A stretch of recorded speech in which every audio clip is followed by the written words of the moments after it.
Hello everyone, we're over here in Yakima taking a look at this one area where the old timers were digging it out. You can see that right there.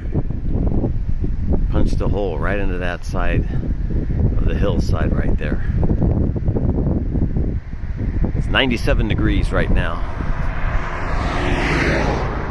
Got the Yakima River right here.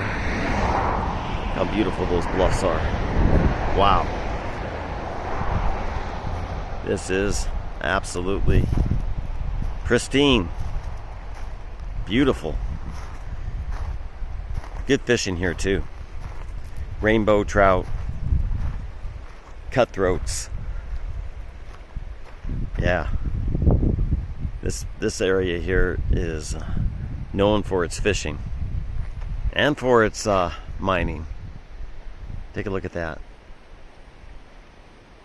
Could have been the riverbed could have been up here at one time. You see those rounded stones, river rocks. Yeah. Okay. Thought we'd just go ahead and stop by and give you guys a take a look at this while we're heading on home.